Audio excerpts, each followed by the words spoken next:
मन को शांत और स्थिर करने के लिए भगवान कृष्ण ने बताए हैं 2 उपाय। किसी भी चीज को समझने के लिए सबसे पहले मन को शांत रखना चाहिए और फिर काम पर ध्यान देना चाहिए, क्योंकि हम मन से ही प्रश्न खोज लेते हैं और मन में ही जवाब देकर बैठ जाते हैं। भगवान कृष्ण ने मन को शांत रखने के लिए 2 चीजें बताए हैं।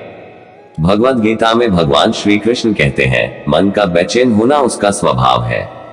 हमारे मन को लगता है कि अगर वह अलग अलग बातों के बारे में सोचता रहेगा तो हमें आने वाली हर मुश्किल और मुसीबत से बचा लेगा, पर ऐसा होता नहीं है। हम अपने जीवन का काफी अधिक समय सोच विचार करके परेशान होने में निकाल देते हैं। भगवान श्री कृष्ण कहते हैं कि मन का ये स्वभाव बदलना मुश्किल जरूर है, असंभव नहीं। अच्छा, अब आप एक बात बताएं, क्या आप कौवे को कह सकते हैं कि वो कांव कांव की आवाज ना करे? या फिर क्या आप किसी मेढक को कह सकते हैं कि वह पानी देखते ही ऊंची छलांग ना मारे? हमारे मन का भी कुछ ऐसा ही है। जीवन में कुछ भी होता है, अच्छा या बुरा, हमारा मन उस पर कांव कांव कांव करने लगता है। कांव कांव से मेरा मतलब है चिंता करना, व्याकुल होना। कोई बुरी बात होती भी नहीं है और मन परेशानी की ऊंची ऊंची लपटें लेने लगता है। कभी कभी तो मुझे ऐसा लगता है कि हम में से कई लोग सिर्फ परेशान होने के लिए जीते हैं। सारी परेशानी, पीड़ा, दुविधा अक्सर हमारी मन की बनाई हुई कहानियां होती है। भगवान श्री कृष्ण हमें हमारे मन को शांत और स्थिर करने के लिए 2 उपाय देते हैं। पहला उपाय ध्यान लगाना या मेडिटेट करना। दूसरा उपाय वैराग्य भाव सीखना। अब ध्यान या मेडिटेशन शब्द सुनते ही आप में से कई लोग कहेंगे कि आप आंख बंद कर सांसें अंदर बाहर नहीं ले सकते। यहाँ हम सब गलती कर बैठते हैं। मेडिटेशन या ध्यान का मतलब सिर्फ आंख बंद कर बैठना नहीं होता।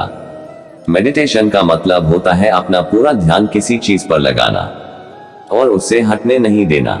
अगर आप रोटी बना रहे हैं तो सिर्फ उस बात पर ध्यान दीजिए। अगर आप पिक्चर देख रहे हैं तो अपना पूरा ध्यान पिक्चर पर लगाएं। यह मत सोचिए कि पिक्चर देखकर आप अपना कितना वक्त बर्बाद कर रहे हैं। जब आप जीवन के हर छोटे बड़े काम को पूरे ध्यान से करते हैं तो आपका जीवन ही एक मेडिटेशन बन जाता है।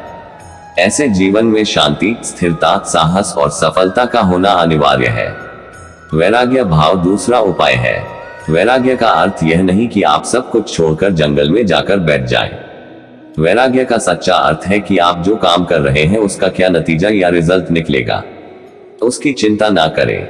जैसे अगर आपने कोई इंटरव्यू दिया, आप ये कर सकते हैं कि पूरे मन से तैयारी करें और अपना बेस्ट देकर आ जाएं। वह नौकरी मिलना या ना मिलना आपके हाथ में नहीं है। इस नतीजे के पीछे अलग अलग चीजें हैं जो आपके बिल्कुल कंट्रोल में नहीं। तो जिस चीज के बारे में आप कुछ कर नहीं सकते उसके बारे में चिंता भी ना करें। यही वैराग्य का सच्चा मतलब होता है और यही है भगवान श्री कृष्ण का दूसरा उपाय, मन को चिंता की लपटों से बचाने का। याद रखिए, आप पूरे के पूरे इंसान हैं। समझदारी, संयम और कुशलता से भरे इंसान। आपका मन जब भी कोई की तरह अलग अलग बातों पर आपको परेशान करने लगे तब अपने मन को भी प्यार से समझाए और शांत कर लीजिए। बस अपने ऊपर विश्वास रखिए कि आप कभी अपना बुरा नहीं होने देंगे। तो दोस्तों, आज का ये वीडियो आपको कैसा लगा ये हमें नीचे कमेंट बॉक्स में लिखे। साथ ही अगर आपको ये जानकारी पसंद आई होगी तो इस वीडियो को अपने दोस्तों के साथ अवश्य शेयर कीजिएगा। धन्यवाद।